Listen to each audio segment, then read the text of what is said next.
Hi everyone, thanks for tuning in. I'm James Larmour, Stefano, Bove. and we are First Reviews. So we're broadcasting here from the TIFF Bell Lightbox, and we're currently here welcoming our guest this afternoon, Jenna Suru, who's a French filmmaker and fellow film enthusiast. On top of filmmaking, writer, director, producer, actress herself. Well, I guess I might as well just let you introduce yourself a little more. Thank you so much. Yes, absolutely. I'm Jenna. I'm a director and an actress. And I've just had the world premiere of my debut feature film, which is a peer drama called L'Âge d'Or. In English, The Golden Age. And it went amazing, so I'm very ready to be here for TIFF with you. So thank you so much for having me. Your movie premiered at Massachusetts Film Festival. Yes. Tell us a little bit about the festival and your experience with it. Thank you so much. Yes, I've actually been there for the whole time. It's a festival which happens at the Regional Theatre in Arlington, near Boston. So we've been there for the entire festival because we really wanted to attend and also see the other screenings. And it's a festival that is very good with independent movies. They really push talents, upcoming voices. We saw films there that were just mind-blowing and really beautiful. The team is extremely hardworking. They're very dedicated. They work very hard for the festival to be a very welcoming place. And they received so many movies. So when we knew we were selected with L'Âge d'Or, it was one of our very first submissions. We were just very happy because it's the exact atmosphere we were looking for. Just great filmmaking and also bold filmmaking in a way. We saw movies there that were really amazing, so we were very proud to have L'Âge d'Or premiere there. We noticed that you had tons of locations in the movie, and we loved all of them. Tell us a little bit more about the locations in the film. Thank you. True. We shot in about 35 exceptional locations. Really, what is amazing with them is that I only had my number one choices, because what was essential to me as a director for the Golden Age was that the audience can really feel with all its authenticity the 60s. And also this atmosphere, how it felt, because things were quite different at the time. There was no internet. It was right after the two world wars. And also because the film is also a tribute to Saint-Tropez, this village on the French Riviera, where so many artists went to find inspiration. And I really wanted the audience, whether they've actually lived the 60s, be able to relive it, or people who are too young, like me, to actually have the privilege of living it in a way through the film. So we secured 35 exciting locations. In Paris, we actually closed the Birakem Bridge near the Eiffel Tower, so it's a very big thing. I was wondering that, because we were talking about it when we were watching, and I'm like, Paris is always so busy. Yes. In the shots, I was shocked that there was no one around because it's always full of tourists. Absolutely, and also it's a pure drama. So even just for sound, it really needs to be closed down, and you need to bring in the cars, the vintage cars. We had a lot of cars, extras, costumes, everything really. So that was really important. We also shot in a period restaurant. We shot where they shot God Created Women with Brigitte Bardot, all along the harbor of Saint-Tropez, the natural beaches. We also shot in a period train and a station, so it's a very real train. The train, So that was just incredible. And we also shot in Los Angeles a bit. We rebuilt a Hollywood studio, and also Paris. So that was just it was an amazing artistic experience just to be able to actually film in those places. Thinking what's the hard part about keeping that authenticity? Obviously you said the locations were definitely an important factor, but what other factors contribute to just keeping that aesthetic of the 60s? That's very true, because obviously there's a lot of dimensions to it. One that is extremely important, especially because it's mostly set in Saint-Tropez, was the music. Because I've just watched a documentary on Netflix, which is called How the Beatles Changed the World. And I thought this is so true. I did so much research. I love the 60s. I love music. And at the time, music played such a huge part in bringing change. Because after the two world wars, especially the youth thought we had so many great inventions after those wars, but this time, we're not going to make war again with it. We're just tired of it. So there was this huge hit, and the Beatles really took part into it to change the world and to just be the voice of all this youth that was just tired and was longing for something really, really new. They were really looking for a change. And I was very lucky. I managed to secure amazing titles.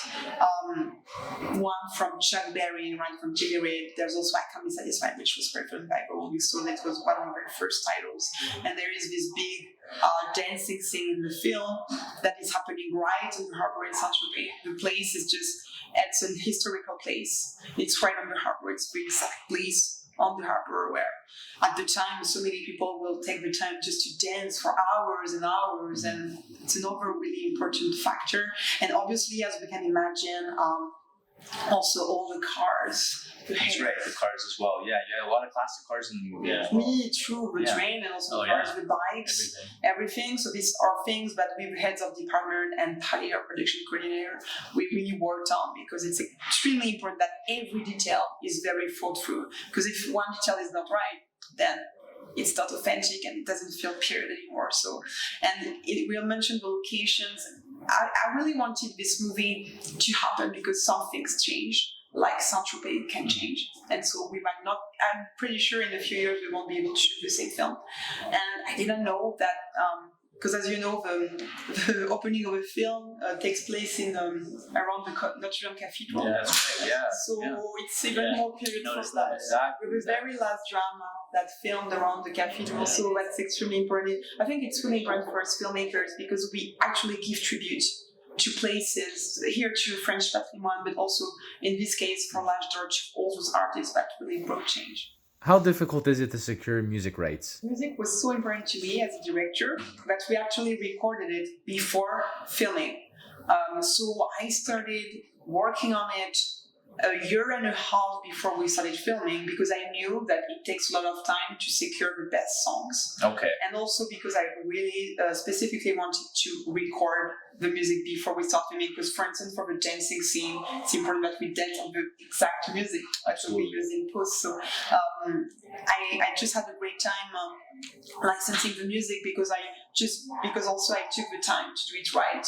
And they were extremely understanding. They really understood that this film is a story that's never been told on the screen before.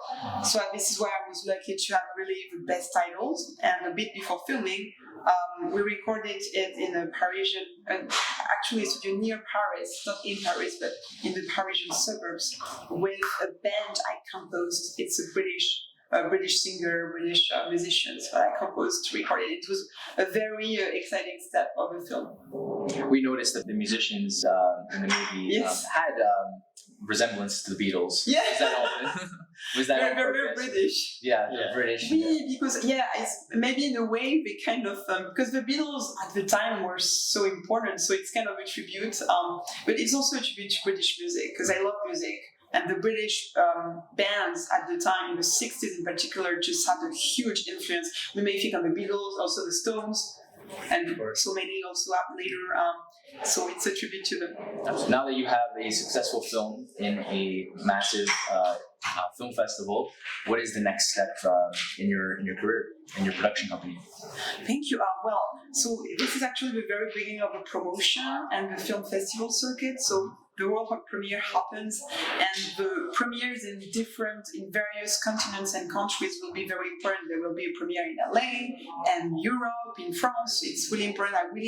Because this film was really designed to be appealing to internationals. So it's really important that really all the continents in the world can see it and that the audience can discover it. So this will probably take a few time, and it's very important for me to push the film. And then if I mention more films, I'm really willing to work with A-level actors. One of my very first short under Belle Epoque film, my French feature film company, was starred Robert Sheehan from the Umbrella Academy. At the time, he was famous also for Misfits. He has a lot of fans. He's just a fabulous actor. He has so many fans around the world, and our DP was Oscar nominated. So I just was very happy to be able to work with such top actors. So it's something I'm willing to pursue in the future. Yeah. How long is usually the whole film circuit? So like how long do you usually promote a movie for? I would say up to 2 or 3 years. 2 or 3 years. So the premieres are really important, and then the more you can get. But yeah, for the film, L'Âge d'Or it's really a theater film. It's really a film for cinema. Some film can be more for DTV or VOD, but this film, like the sound is incredible. The work that was done on sound is incredible. As you can see, the locations look amazing. Yeah, it looks the cinematography is beautiful. Thank you. In the film, all of your aerial shots were very well done. Thank you so much. So it does belong in the theater. It does. Oui, this is it, because it was designed as an experience. So yes, to be authentic. So obviously in the theater, it's the whole experience you can enjoy. So this is extremely important. Obviously, you have the current movie L'Âge d'Or, or the Golden Age. Yes. But is there anything else that you're working on right now that you'd like to talk about, or any plans for the future? For sure, I definitely want to direct and act more. I'm lucky I've been cast and hired as a director for an upcoming British horror comedy. Oh, wow. So that's quite exciting. Filming both in the UK and France. Horror comedy sounds interesting. Yes, it's quite different style. Shaun of the Dead or something. Very different. Like a Shaun of the Dead. Yeah. Oui, it's a great movie. I love it. Definitely inspiration.